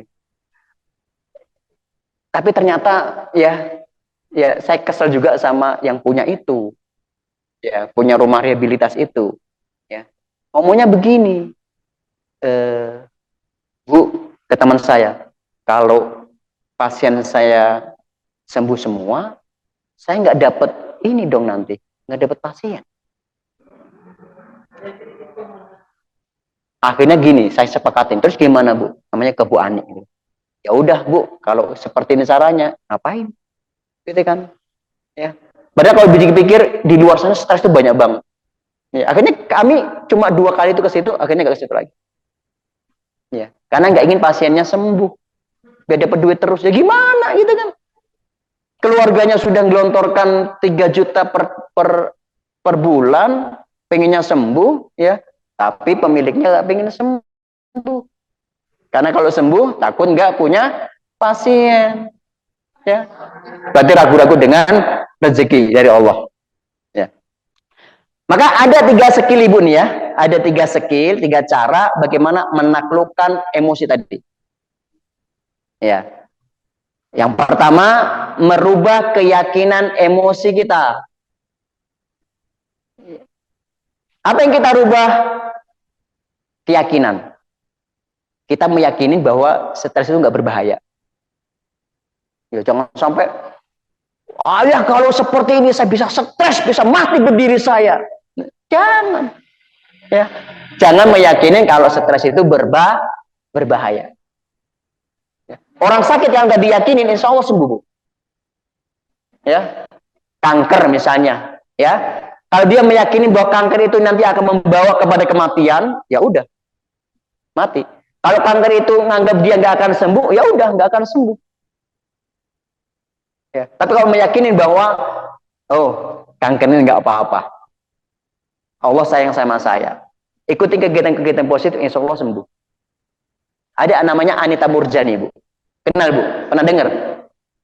Anita Murjani itu orang India, dulu kanker stadium akhir, ya sudah pokoknya organ-organnya sudah mati, sudah nggak berfungsi. Saat berobat ke Hong Kong, ya ke dokter-dokter, semuanya sudah menyerah, bahkan suaminya sudah menyerah. Ya ternyata si Anita ini mati suri. Pernah di sini ada mati suri Bu? Pernah. Awalnya saya nggak yakin loh Bu. Ya, saya yakinnya ketika Satpam Al-Multazam itu juga dulu pernah mati suri. Saat dia mati suri, itu sudah diumumkan, dia dengar Ada yang ngumumkan innalillahi wa inna ilaihi raji'un, telah meninggal dunia bapak ini. Dia lari ke masjid, Bu. Si satpam lari ke masjid ngasih tahu ini pengumuman, "Hei, saya belum mati, saya belum mati." Tapi nggak dengar. Kakaknya meninggal, istrinya nangis, ini saudara nangis. Dia dengar gitu. "Hei, saya belum meninggal, saya ada, saya ada." Lihat keluarganya menangis. Nah, si Anita itu juga begitu. Ya, semua sudah dipasang selang, sudah dipasang oksigen, sudah dokter gini-gini gitu kan. Melihat, saya belum mati, tenang, saya baik-baik aja kok. Jadi ternyata Anita itu tidak merasakan sakit saat dia berada di kondisi seperti itu. Artinya apa? Bahwa sakit itu hanya di dunia. Gitu Bu ya. Sakit di dunia. Kalau kita beralih ke dunia lain, gitu kan, insya Allah sakit itu nggak akan seberapa.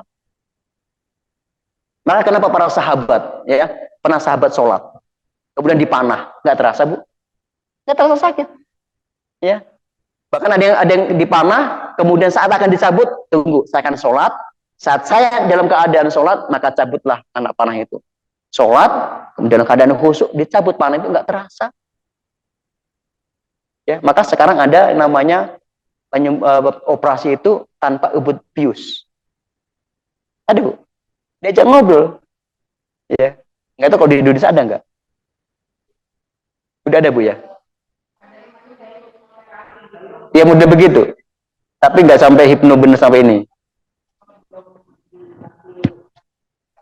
Masih perdebatan Bu ya, tapi di luar sana udah booming, ya, operasi tanpa obat bius. Ya masuk akal. Sahabat sholat dicabut nggak terasa. Dengar ya? Kenapa? Fokusnya karena bukan di sakitnya. Fokusnya kepada Allah Subhanahu wa Ta'ala. Kalau kita sholat gigit nyamuk, cuma Bu. Terasa nggak Bu gigit nyamuk Bu? Sholat Allahu Akbar. Sholat nyamuk dipukul Bu. Bunuh nyamuk kan Bu ya. Harusnya kalau bunuh hewan Allah itu izin dulu. Ya Allah ada nyamuk, izin ya. Nah, izin dulu Bu. Karena yang punya kan Allah. Iya Bu.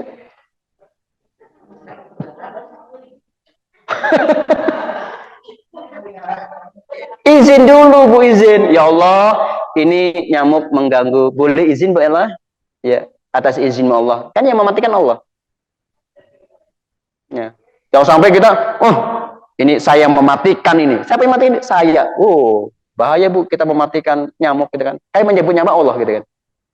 Iya. Ya bilang nggak apa-apa, itu kan hewan yang boleh. Boleh, cicak boleh. Ya izin, semua kita akan izin. Iya, izin. Jadi nggak hanya menyembelih ayam yang bismillah gitu kan. Ya Allah, izin ya, bunuh cicak misalnya.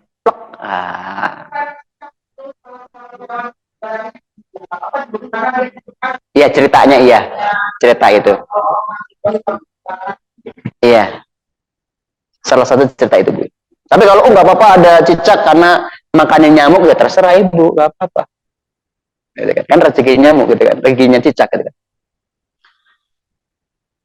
Ya, itu yang pertama Bu ya. Ya, jadi kalau sakit, si Anita tadi akhirnya ya, saya ceritakan lagi ya. Ketika sudah mulai seperti itu, kemudian dia nggak ingin kembali lagi, karena dia berada kepada kondisi yang baik-baik aja. Tapi akan didatangin oleh ayahnya yang sudah meninggal sama temannya, kemudian kamu harus kembali. Dan apa yang dikatakan, Ibu ya? Yang dikatakan ayahnya kepada Anita Murjani, ya, kembalilah kamu ke tubuhmu, kembali ke duniamu, kemudian lakukan yang terbaik sepenuh cinta, bantu banyak orang. Akhirnya dia keluar, ya, dia kemudian apapun yang ia lakukan itu dengan sepenuh cinta, bukan terpaksa. Masak dengan sepenuh cinta, jangan terpaksa. Pengajian sepenuh cinta, jangan terpaksa. Melayani suami dengan sepenuh cinta, jangan terpaksa. Ya.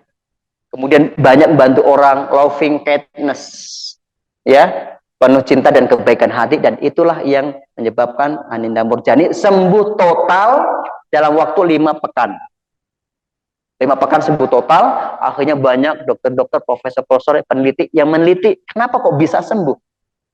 Ya, kok bisa sembuh seperti total seperti itu. Salah satunya tadi, ya, karena dia merasa dicintai, kemudian banyak berbuat kebaikan.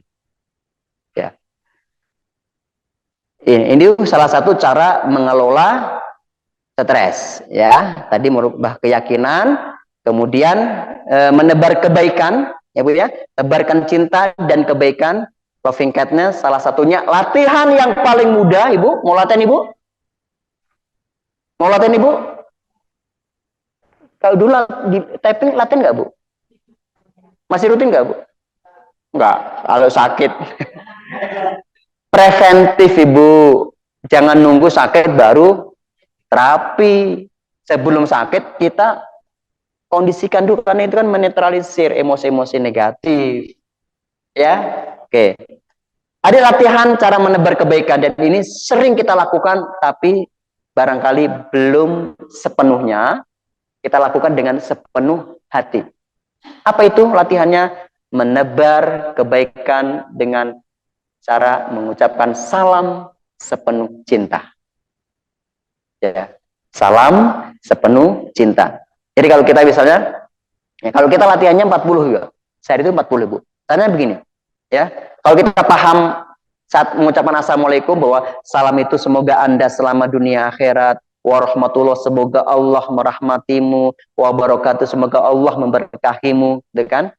Kalau nggak paham maknanya, nggak paham harus di Indonesiakan sampai begini. Ya Allah, itu ada pemulung sampah, berilah ia keselamatan, berilah ia rahmat, berilah ia keberkahan dalam hidupnya. Jalan, ya, anak-anak sedang tidur, pandangi wajahnya. Assalamualaikum warahmatullahi wabarakatuh. Ya Allah, mudah-mudahan anak hamba selamat dunia akhirat. Jadi bukan Assalamualaikum warahmatullahi wabarakatuh. Kum. Assalamualaikum. Itu nggak sepenuh rasa. Ya, Ibu nanti ya pulang ke rumah, nanti malam suami tidur, pandangi wajahnya, ucapin salam ini. Salam sepenuh cinta. Ya Allah, suamiku selama ini yang telah seperti ini, ya Allah, berikan ia keselamatan di dunia akhirat, berilah ia kasih sayang, sayang ia ya Allah, dan berkahi ya Allah. Assalamualaikum warahmatullahi wabarakatuh. Insya Allah Bu, kalau Ibu lakukan seperti ini, rutin sepenuh rasa, Ibu bisa nangis. Ya, kita ke pasar, di jalan, naik mobil, doakan Bu itu di jalan-jalan. Ya Allah, semua orang yang melalui jalan ini, ya Allah, berilah keselamatan. Sayang ia, berkahi. Assalamualaikum warahmatullahi wabarakatuh. Saat kita mendoakan mereka, maka malaikat doakan keselamatan kita. 3 doa ini, Masya Allah, biar selamatan, ya, kemudian kasih sayang Allah, dan keberkahan. Mantap Bu ya? Mantap, insya Allah. Siap praktek Bu ya? Ya. Sampai kalau mau WA, Ibu sepenuh rasa. Assalamualaikum warahmatullahi wabarakatuh. Paham artinya, paham maksudnya. Jangan WA-nya ASS, WSWR. Apa WS? Apa SSS apa Bu artinya Bu? ASS. Pernah terima gitu Bu, ASS. Apa artinya Bu? Arti ASS itu bahasa lain itu, maaf ya, itu pantat. Ya, masa doa yang sedasar itu diganti dengan naudzubillah pantat? Ya, itu bahasa lain ya, bukan bahasa Indonesia Bu ya. Oke, saya Bu ya. Nah, sekarang kita praktek Bu ya. Nah, sekarang praktek, Ibu bayangkan wajah suami yang sudah tidak punya suami, bayangkan wajah orang yang dicintai, bayangkan wajahnya, kemudian sampaikan Assalamualaikum warahmatullahi wabarakatuh dengan memahami salam itu selamatan, rahmat kasih sayang, barokah itu keberkahan. Bu ya, coba Bu, praktekin Bu. Bukan hanya orang yang dicintai, tapi orang yang pernah menyakiti. Bu ya, nanti tingkatan tinggi, orang yang pernah menyakiti ibu-ibu, doain doa ini. Doa salam sepenuh cinta. Siap Bu ya? Ya Bu ya? Ya, sekarang kita doakan, Bu. Nah, Ibu mau doakan siapa, orang yang dicintai atau yang pernah menyakiti? Oh, mencintai dulu, ya. Kalau mendoakan orang yang pernah menyakiti, Ustadz, perlu waktu, nggak apa-apa, ya, bertahap. Oke, yuk, mulai Bu ya. Dari hitungan 3, Ibu bayangkan wajahnya orang Ibu cintai, tapi bukan CLBK Bu ya, bukan orang lain Bu ya, suami ya. Hati-hati suami, jangan salah nih, jangan salah ke kamar. Nanti panen doa dahsyat nanti muncul lagi, nanti bahaya ya. Hitungan 3, Ibu bayangkan wajah suami atau anak-anak, ya, atau siapa yang di lingkungan rumah, kemudian sampaikan kepada Allah, ya Allah, berilah keselamatan, sayangi ia ya Allah, dan berilah keberkahan. Assalamualaikum warahmatullahi wabarakatuh. 1, 2, 3.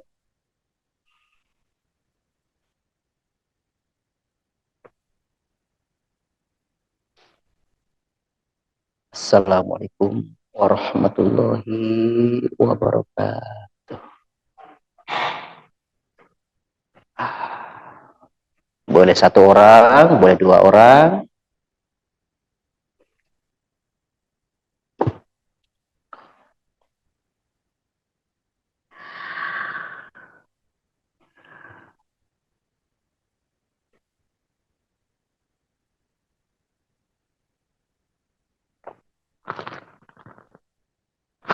Ya, cukup. Tinggal nanti Ibu praktekkan dalam perjalanan kemanapun, ya, bisa targetkan sehari 10, 30, 40, dan lain sebagainya. Tapi ucapkan salam sepenuh cinta, sepenuh rasa. Jadi dia sekedar Assalamualaikum, boom, ASS. Ibu ya? Ya, tapi Assalamualaikum.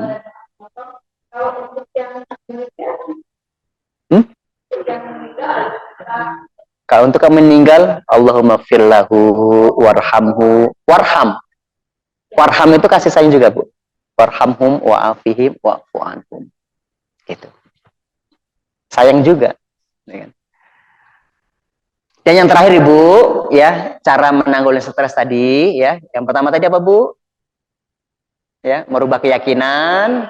Yang kedua, ya, menebar kebaikan, cinta dan kebaikan hati, ya. Prakteknya kita dengan salam, ya. Nanti juga bisa dengan memberikan sesuatu, bingkisan atau apa-apa, boleh, gitu kan. Yang ketiga adalah kita tapping. Ya, ya, kita praktekkan. Terakhir ini, insya Allah materi terakhir. Apa sekarang yang Ibu rasakan? Emosi apa Ibu rasakan? Ibu berarti merasa sedih. Badan gak gemuk-gemuk amat, Ibu? Ya, merasa sedih ya? Atau merasa takut kalau badannya seperti itu, Bu? Atau kalau badannya seperti itu merasa kurang dicintai suami atau apa gitu? Enggak ya? Oh, berat aja. Oke, Ibu sehari makan berapa kali, Bu? Normal. Makan nasi masih banyak. Sudah nggak dikurangin. Terus yang lain dikurangin lagi, Bu. Ngemilnya nggak dikurangin. Ya itu. Pernah punya mindset ini nggak, Bu? Saya makan sedikit juga gemuk kok. Gitu. Jadi mental block itu dirilis, Bu. Dirilis. Nggak boleh. Kan ucapan itu bisa jadi doa. Iya. Iya, benar. Itu ada cara merilisnya, saja kata-katanya ini, cara merilis emosi yang masalah kegemukan. Ya, kalau perlu nanti WA aja, Bu ya. Plus nanti ditambah Herbalife, Bu ya. Baik, Ibu ya. Nah, bagaimana cara merilisnya? Ya, misal Ibu kesel dengan si A. Iya, pernah sakit hati sama si B. Ya, di si C. Ibu pikirkan, kemudian Ibu kalau nggak mau tapping, cukup di ini, Bu. Di sisi ya, jantung ini, jantung hati kita. Ya, tekan seperti ini, kemudian Ibu bayangkan wajahnya, Apa yang ia pernah ucapkan, ya, kemudian kondisi ibu saat itu apa yang terjadi, marah, kesel, malu dan sebagainya, kemudian tarik nafas. Ini salah satu rilis untuk orang yang saat itu marah, ya. Misal ibu marah, nanti marah, ibu latihan nafas. Cara latihan nafasnya ada hitung-hitungan. Misal begini, ibu tarik nafas dalam hitungan 6. Tarik nafas, hitung aja, bukan 1, 2, 3, enggak. Dalam hati aja. 6, kemudian tahan 7. Tahan 7. 1, 2, 3, 4, 5, 6, 7. Kemudian keluarkan. Kalau awalnya tadi nariknya 6, ngeluarinnya 12. Kali 2. Turunin. Pelan-pelan, ya. Kalau kita nariknya 7, berarti ngeluarinnya 14. Kali 2. Nah, itu nanti beda, Bu. Rasanya beda. Mau marah tuh, kesel tuh, ibu latihan nafas. Hitung, tahan, lepas. Ya. Napasnya juga bisa dengan istighfar. Astagfirullahaladzim. Sampai hitungan ke 14, 12, atau lain sebagainya. Ya.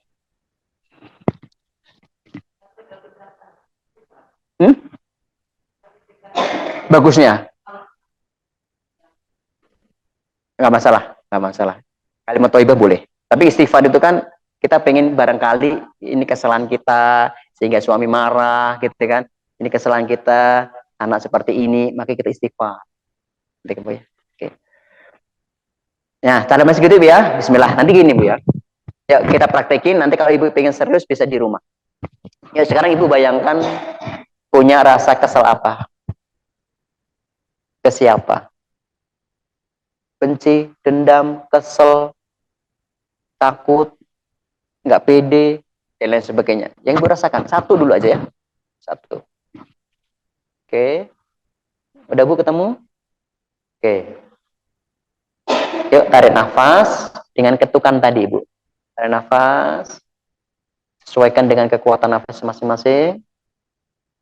Tarik 6 ketukan, hitungan. Tahan 7 hitungan. Lepaskan 12 hitungan. Astagfirullahaladzim. Tarik nafas lagi. Tahan. Lepaskan. Astagfirullahaladzim. Tarik nafas lagi. Tahan. Lepaskan. Astagfirullahaladzim. Yuk berdoa kepada Allah.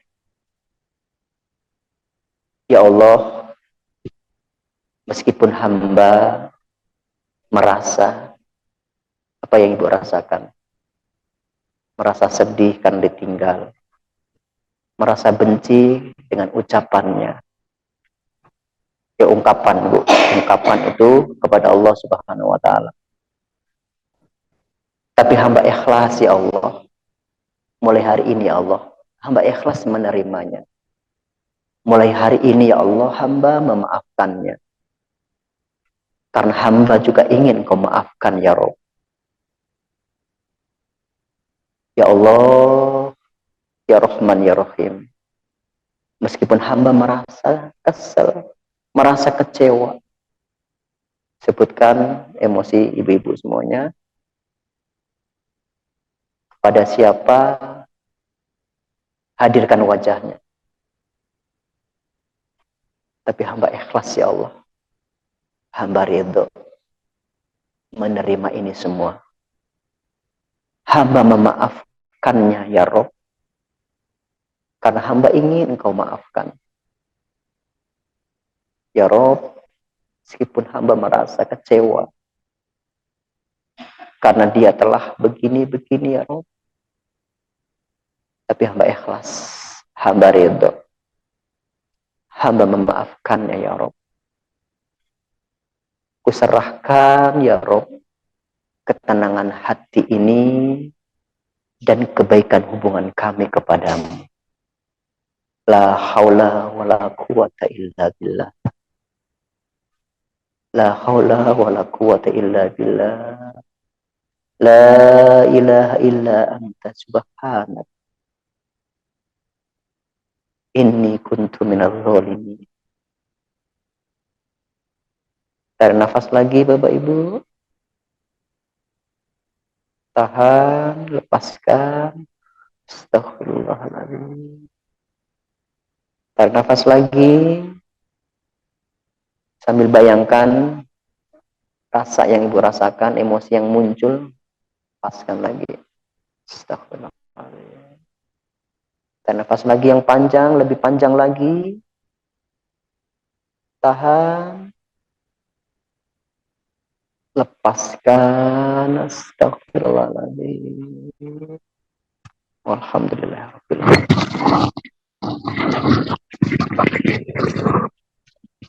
Alhamdulillah. Nah itu Bapak Ibu, intinya bahwa hati yang baik akan berdampak pada pikiran yang baik, keinginan yang baik, perbuatan yang baik, merasa cukup dengan yang halal. Sebaliknya hati yang rusak maka akan berimbas kepada pikiran yang nggak baik, keinginan-keinginan yang nggak baik, perbuatan-perbuatan yang baik, dan hati yang nggak baik merasa tidak cukup dengan yang halal dan akan mencari yang halal haram.